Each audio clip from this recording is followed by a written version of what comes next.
Saludos y bienvenidos a Mangas Verdes. Ya estamos aquí para contar lo más interesante de la actualidad ecológica y medioambiental de esta semana. Un amplio vistazo a todas las novedades relacionadas con las energías renovables, el tratamiento de residuos, la protección de la biodiversidad y, en fin, esas pequeñas cosas que nos permiten disfrutar de un planeta maravilloso. El único que sepamos que nos pilla lo suficientemente cerca como para vivir en él. Mangas Verdes es el programa que produce cada semana F Verde, la plataforma de información medioambiental de la agencia F, y salta a las ondas gracias a F Radio. Hoy con el control de sonido de Pilar Lloret. En nombre de todo el equipo, les saluda Pedro Pablo May.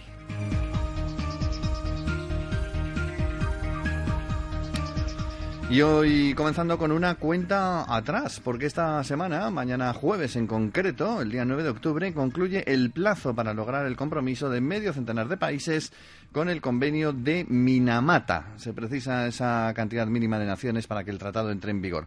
¿Por qué es importante este documento? Eso es lo que vamos a explicar, porque habla de mercurio, que aparte de una referencia habitual a la temperatura, del estilo de suben los mercurios hace más calor, es, lo primero de todo, un metal pesado, recordamos, y un elemento, además, con un impacto potente, no solo en el entorno medioambiental, sino en nuestra propia salud. Hoy vamos a hablar de ese convenio, del mercurio, de su control, con alguien que sabe mucho sobre el tema, desde Ecologistas en Acción, con Leticia Baselga. Buenas tardes.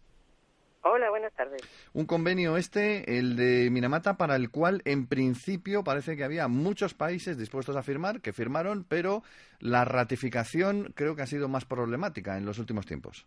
Sí, el convenio de Minamata es un acuerdo que se ha llegado por consenso entre 192 países, pero ahora hace falta que todos esos países lo ratifiquen o se adhieran, o sea, hay diferentes fórmulas de aceptación, pero lo primero que hay que hacer es firmarlo y ratificarlo.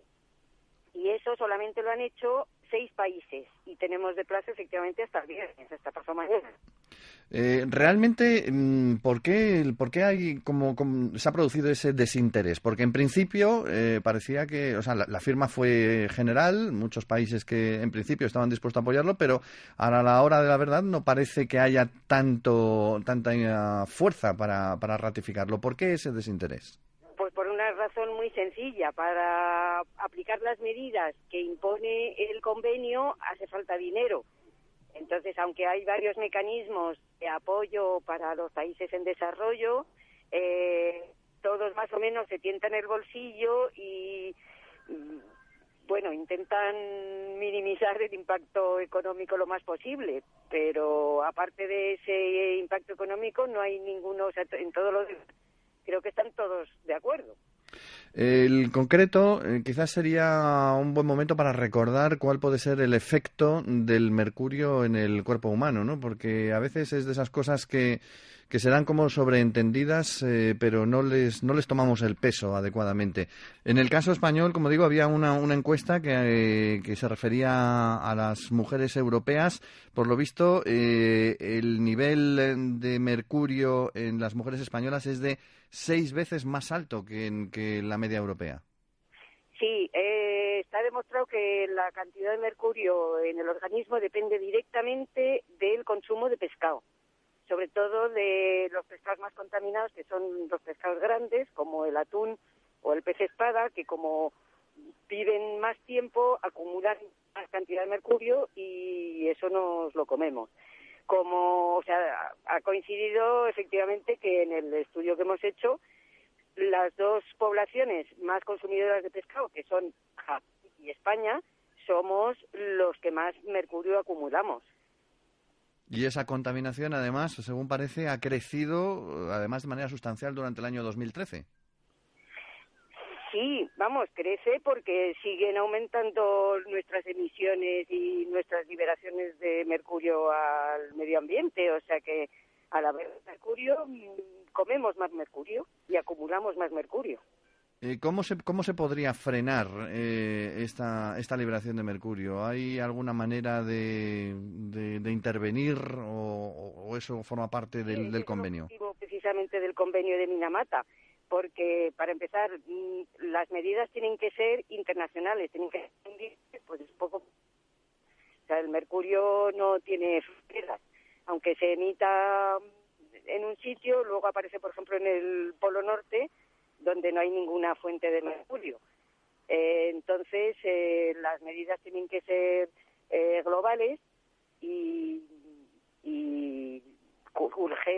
urge rápidamente tomar esas medidas, o sea, disminuir todas las emisiones de mercurio de origen humano, de origen antropogénico, o sea que por ejemplo, los procesos industriales que utilizan mercurio, como tenemos en España, o sea, hay otras fuentes, pero vamos, las más importantes son eso, la fabricación, o sea, la producción de cloro con técnica de mercurio, que es una técnica totalmente anticuada, obsoleta, se inventó en el siglo XIX y ya hay muchísimas otras tecnologías para obtener cloro sin contaminar con mercurio.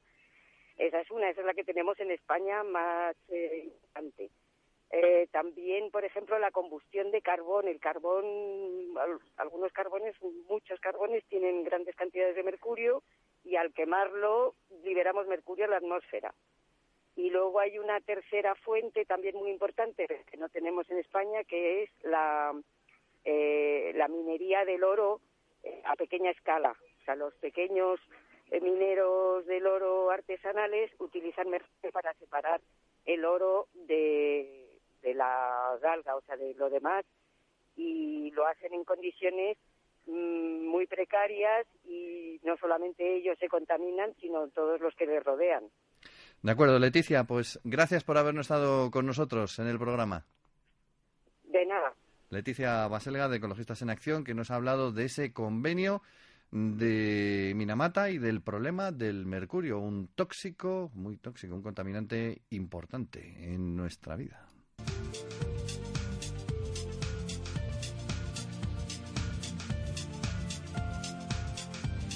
Mangas Verdes. Coopera con la vida.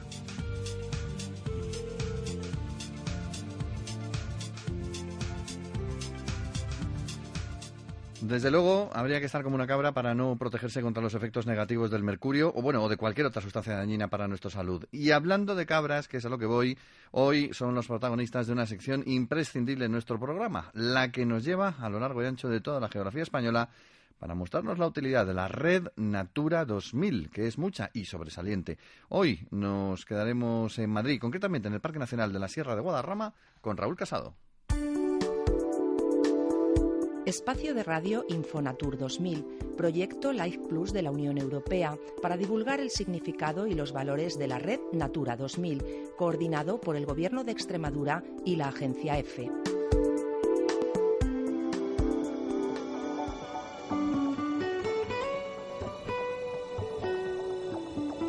La Red Natura 2000 es el principal instrumento de conservación de la biodiversidad de la Unión Europea, un conjunto de casi 26.000 espacios que se quieren proteger para garantizar la supervivencia de las especies y de los hábitats más valiosos de Europa. Pero estos espacios están en muchos casos tan profundamente humanizados que su conservación depende de que el hombre siga haciendo en ellos lo que tradicionalmente ha hecho durante siglos. Para conocer una de estas actividades tradicionales que están garantizando la supervivencia de muchas especies y hábitats, nos hemos trasladado hasta la localidad madrileña de Villa del Prado, donde encontramos una de las cabañas más numerosas de cabra guadarrameña. La ganadería se encuentra además en los encinares del río Alberche y el río Cofio, un espacio de la Red Natura 2000 que destaca por su buen estado de conservación a pesar de la cercanía a la capital de España y por albergar algunas de las especies de flora y de fauna más emblemáticas de la península ibérica. Aquí, la cabra de Guadarrama, una especie autóctona que solo ha sobrevivido en zonas altas del centro peninsular, sale a diario a pastar, aprovechando todo tipo de vegetación, desde la hierba del suelo hasta las ramas de los árboles, y su presencia en muchas de estas dehesas y pastos es precisamente la que está garantizando la buena conservación del lugar. Su propietario, el ganadero Juan Antonio Martín del Pozo, preside la Asociación de Criadores de Cabra de Guadarrama y está convencido de que estas actividades, además de rentables, son perfectamente compatibles con la conservación. Exactamente, es fundamental para el medio ambiente. Si los montes no se cuidan, luego no hay ganado, no hay una serie de cosas de estos trabajos tradicionales y no tan tradicionales, pero vamos, que contribuyen a mantener el medio ambiente bien, pues es así. Desde hace casi 20 años, la Asociación de Criadores de Cabras de Guadarrama trabaja para garantizar la conservación de la raza y para procurar su expansión, y los ganaderos están afrontando un importante esfuerzo para modernizar y adaptar sus explotaciones, sobre todo a las cada vez más exigentes condiciones sanitarias. Se trata además de animales muy rústicos que están contribuyendo a rentabilizar zonas de difícil acceso, muchas de ellas pertenecientes a la red Natura 2000 que no resultan aprovechables para otro tipo de ganado. La veterinaria Paloma Díez de Tejada nos habla de la situación actual de esta raza y de sus potencialidades. La cabra del Guadarrama es una raza que está en peligro de extinción. Está catalogada dentro de las razas de protección especial en el Ministerio de Medio Ambiente. En los últimos años ha sufrido un descenso en la disminución de los censos bastante importante, que ahora mismo se está más o menos manteniendo. Ahora mismo tenemos inscritas aproximadamente unas 8.000 cabezas de animales de esta raza, y se está produciendo ahora mismo una incorporación de gente joven a la explotación de este tipo de animales, a esta raza, con lo cual nos resulta bastante esperanzador. Pero todo esto sucede sobre uno de los lugares mejor conservados de la red Natura 2000, los encinares del río Alberche y el río Cofio, un lugar de importancia comunitaria y zona de especial protección para las aves situado a solo 80 kilómetros de Madrid. Un espacio en el que viven algunas de las especies más emblemáticas de la península ibérica, como el buitre leonado o el águila imperial. Una extensa mancha verde que se extiende por las comunidades de Madrid, Castilla-León y Castilla-La Mancha. Un lugar para comprender el verdadero significado de la red Natura 2000 y que la supervivencia a largo plazo de muchas especies y hábitats dependen precisamente de las actividades más tradicionales. Espacio realizado con el apoyo del instrumento financiero Life Plus de la Unión Europea.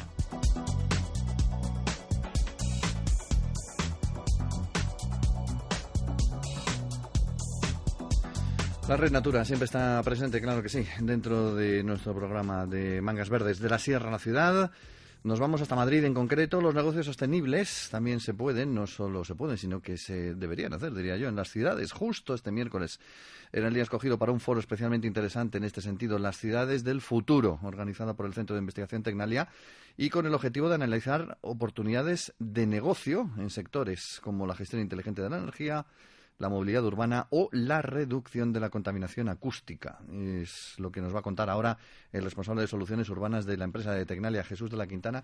Estamos con él. Buenas tardes. Hola, buenas tardes. Bueno, en las ciudades, según por lo menos se presentaba en este foro, se presentan como esos nuevos actores de una economía global, nada menos. Parece que hemos vuelto casi a la época de las ciudades-estado griegas, más que a los estados o a las grandes administraciones. Las ciudades son responsables del 80% de emisiones de CO2, por ejemplo, el principal consumidor de recursos y una puerta abierta para negocios verdes de todo tipo, ¿no es así? Efectivamente, son actores, son protagonistas y siempre que hagan un ejercicio de una estrategia de transformación sostenible que nosotros abordamos desde la innovación, posiblemente se puedan convertir, y se desea que se puedan convertir, en una parte de la solución y no en una parte del problema. Cuando se habla de innovación parece que hay que añadir a continuación la segunda parte, ¿no? Dinero. ¿Hace falta mucho dinero para innovar o no? No, en realidad lo que la innovación hace es poner al servicio de los ciudadanos y de las empresas recursos, talento y tecnología para utilizar mejor el dinero del que disponemos. No se trata de invertir más dinero, sino utilizarlo de una manera más eficiente. De hecho, nosotros hemos articulado y desarrollamos soluciones urbanas desde Tecnalia que favorecen esa transformación inteligente de las ciudades. Y estamos hablando de sostenibilidad social, económica y medioambiental. Son tres claves importantes. Medioambiental es nuestro entorno, económica son nuestras capacidades de desarrollo y de generar economía y empleo, y social porque evidentemente todo esto lo hacemos pensando en el progreso y en el bienestar de los ciudadanos. Sí, son tres patas muy interesantes que normalmente se suelen presentar por separado, pero que en realidad están muy interrelacionadas entre sí, porque las unas se benefician a las otras, a pesar de que en los últimos tiempos, por ejemplo, haya cobrado, no sé, quizás más popularidad lo del tema medioambiental, pero desde el punto de vista social y económico, si no hay un proyecto que conlleve esa estrategia, no va a ir muy allá. Y otra cosa, la estimulación de la economía local, ¿no? De la economía próxima, la que tenemos en la misma ciudad o en el mismo barrio, puede ser un factor importante para esto. Desde luego que sí. Posiblemente no es muy coherente plantearnos en una sostenibilidad medioambiental si luego no hay personas que puedan vivir en ella. Desde luego hay que ser capaces de equilibrar los tres factores que hemos mencionado para conseguir una vida sostenible, pero al mismo tiempo plena y con ese bienestar al que todos aspiramos. Cuando buscamos ese apoyo en la economía local, es precisamente la búsqueda de resolver los problemas desde la escala local mediante soluciones locales. Muchas veces el importar soluciones de mayor nombre o de mayor tamaño desde foros alejados al problema no contribuye en una solución duradera y sostenible. Hay un concepto interesante en este foro, sustituir la quizás más manida expresión de Smart Cities, sociedades inteligentes, por ciudades del futuro, o el futuro de las ciudades, que precisamente se llama así el foro. Quizá por ir un paso más allá, ¿no?, del tema tecnológico. Y también por una razón, y es que cuando estamos hablando de la smartización de las ciudades, de las Smart Cities, muchas veces viene a nuestra memoria toda esa parafernalia de aparatos y de cachivaches tecnológicos con los que continuamente nos bombardean, sean los smartphones, sean las tablets o sean otro tipo de dispositivos. Smart significa inteligente, smart significa innovación, pero no necesariamente significa cacharrería, significa utilizar nuestros recursos de manera más eficiente. Para ello nos basamos en la innovación y utilizamos la tecnología, pero la tecnología y la innovación es una herramienta para una estrategia de transformación. La ciudad tiene realmente que desear desde sus ciudadanos transformarse para hacer frente a los retos que se le presentan y para hacerlo de una manera sostenible. Antes hablábamos de esa importancia de las ciudades como actores globales. Uno de los datos que figuraban en el programa es que las 30 mayores ciudades van a protagonizar el 20% del crecimiento económico global entre 2010 y 2020. En el caso de España, imagino que esto es aplicable, ¿es proyectable o no? Desde luego, cada país y cada región y cada espacio lo va a adaptar a su medida. Yo creo que cuando hablamos de tendencias mundiales son interesantes bajo el punto de vista de considerarlas como en lo bueno y en lo positivo, como un espejo al que mirarse, pero luego tenemos que pensar siempre en la escala local, en la escala cercana, y cada ciudad debe de ser también smart, debe de ser también inteligente en saber cómo adaptar sus necesidades y cómo adaptar sus medios a esa necesidad de transformación. Ella es la que debe de definir desde esas tres escalas, la escala social, la escala económica y medioambiental, cómo hacerlo. No podemos replicar los casos de megalópolis e intentar trasladarlos a la escala de nuestras ciudades de una manera directa. Hay que comprender y articular los medios con los que contamos para que el resultado sea positivo. Deducimos entonces que el modelo ideal de ciudad para el futuro, más que como bien dices, una megalópolis, pues no sé, del estilo México, del estilo Nueva York, debería ser una ciudad chiquitita pero autosuficiente, no sé, más estilo Vitoria, por ejemplo. Bueno, la autosuficiencia al final es inherente a una correcta ordenación del tamaño de la ciudad. Cada ciudad debe de observar el tamaño en el que conseguiría ese equilibrio. No quiero decir que, por ejemplo, México o Tokio o Sao Paulo sean ciudades que no vayan a sobrevivir en un esquema de ciudades del futuro. Evidentemente lo harán de otra manera. Las casuísticas y las tipologías de nuestras propias ciudades replicarán los modelos que sean necesarios con una componente de interpretación y de transformación.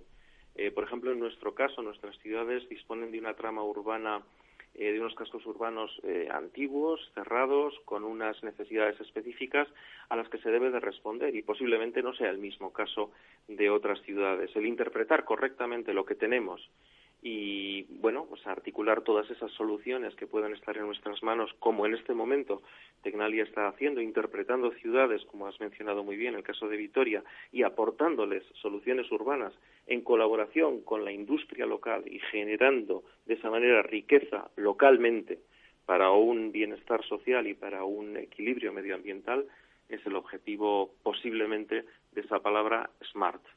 Hay un eslogan ecologista de hace mucho tiempo que a mí me gusta mucho, que es ese de piensa global y actúa local. Y yo creo que en este caso puede aplicarse también. Jesús de la Quintana es el responsable de Soluciones Urbanas de Tecnalia. Gracias por haber estado también con nosotros hoy. Gracias a vosotros.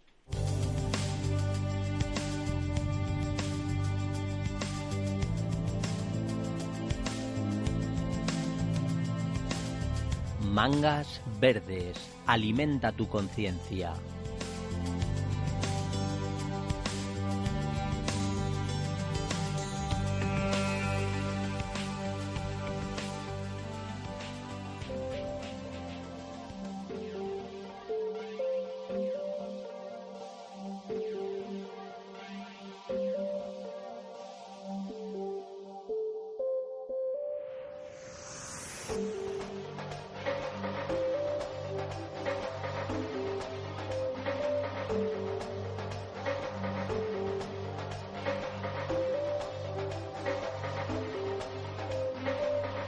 Y es el momento de pasar a nuestra sección de blogs radiofónicos, especialistas en todo tipo de temas relacionados con el medio ambiente, con la biodiversidad, con todo lo verde en general, incluso con la magia verde. Nuestra especialista es Isabel Sánchez Pita. ¿Cómo estamos? Saludos cordiales. Hola, ¿qué tal? Hoy que nos vas a hablar de algo bastante interesante que va más allá de la simple estética, la cromoterapia. Cuéntanos qué es.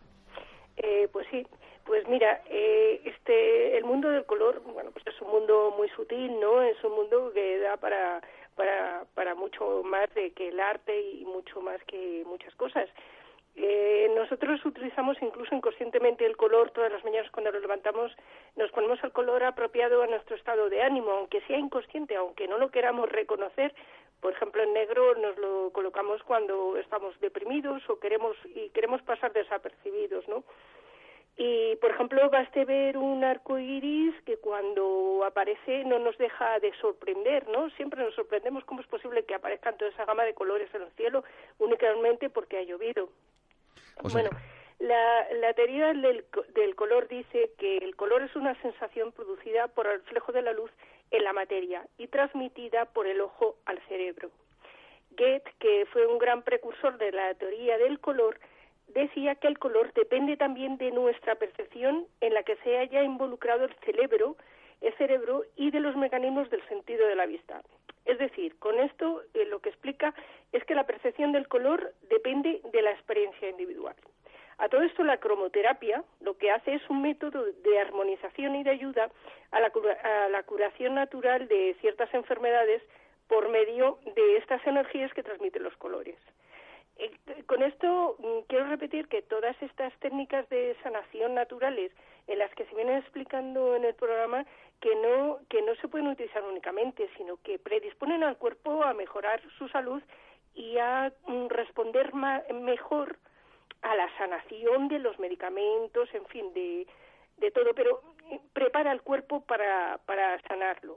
Uh-huh. Entonces, los colores ejercen una influencia física, psíquica y emocional que nosotros no somos conscientes, ¿no?, en general, y que permite a nuestra energía vital tener un estado que facilita la autosanación. Por ejemplo, el verde, que es el color de nuestro programa. ¿A dónde nos conduce el verde? Pues mira, el color verde, te digo que lo que significa es un color sedativo, reposa y fortifica la vista, tempera la excitación sexual, disminuye la tensión sanguínea y mejora las úlceras. Hablemos de otros colores. El rojo, que es justo casi parece el contrario del verde, por lo menos en los semáforos. Pues es estimulante del hígado y a la circulación de la sangre, ayuda en la bronquitis, de la impotencia y del reumatismo, estimula el espíritu. Por supuesto, es un color que es estimulante. Si quiero descansar. Para descansar a lo mejor son los colores azules. La gama que despiertan respuestas emocionales específicas a persona, por ejemplo, la gama cromática fría a la que pertenece el azul y sus derivados son relajantes, tranquilizantes, expresan soledad y lejanía, que te aportan paz interior, ¿no? Y luego, por otro lado, está la gama cálida, a la que pertenece el amarillo, el rojo y sus derivados, que son colores excitantes, expresan dinamismos, proximidad, fuerza, alegría, y evocan tradicionalmente al fuego y al sol. Y si quiero trabajar y que me dé de sí el trabajo, que me rinda, ¿qué color me recomiendas? Bueno, para eso primero hay que tener muchas ganas. Sí, ya no, yo lo digo para ir predisponiendo al cuerpo a tener ganas. Pues esto yo te diría que, por ejemplo, hombre, yo elegiría el azul, porque el azul te da concentración, te relaja. El azul es un buen color para tener en ambientes estos como oficinas, en ambientes en los que se exige trabajar, se exige también, o se debería de exigir pues cierta tranquilidad de ánimo para tener un trabajo más o menos un trabajo en condiciones, ¿no? Agradable. Bueno, voy a terminar este programa y me voy a ir por ahí de juerga. ¿Qué color me recomiendas? Bueno, pues vamos a ver, depende si quieres ligar o quieres... Hombre, claro, vamos a ligar. ¿Qué color nos ponemos? Pues mira, el más bonito son los más bonitos, los más llamativos para salir, para acercarse a la gente son el rojo y el verde. Bien. El verde porque es muy atractivo. El verde se dice que de verde se viste el guapo que se cree, ¿no? Y el rojo porque realmente es muy excitante, es un color muy excitante que a ti mismo te proporciona energía y te ayuda a superar la noche convenientemente. Bueno, que conste que no nos hemos visto antes, pero venía vestido de rojo yo. Gracias, Isabel, por contarnos lo que es la cromoterapia. Volvemos con Magia Verde en otro momento en nuestro programa, en Mangas Verdes.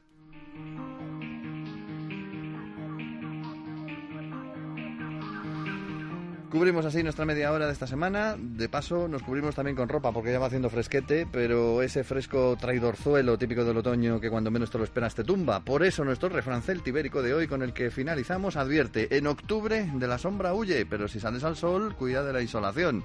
Luego no digáis que no estáis avisados. Antes de irnos, recordad que si queréis mandar algún mensaje, opinión o sugerencia, podéis hacerlo a nuestro correo electrónico fverde@f.es. También podéis seguirnos en Twitter y en Facebook. Mangas Verdes lo elabora cada semana el equipo de F Verde. Lo ponemos en el aire con F Radio. Hoy hemos contado con el control de sonido de Pilar Lloret y en nombre del equipo os habló Pedro Pablo May. Hoy de rojo. La semana que viene ya veremos.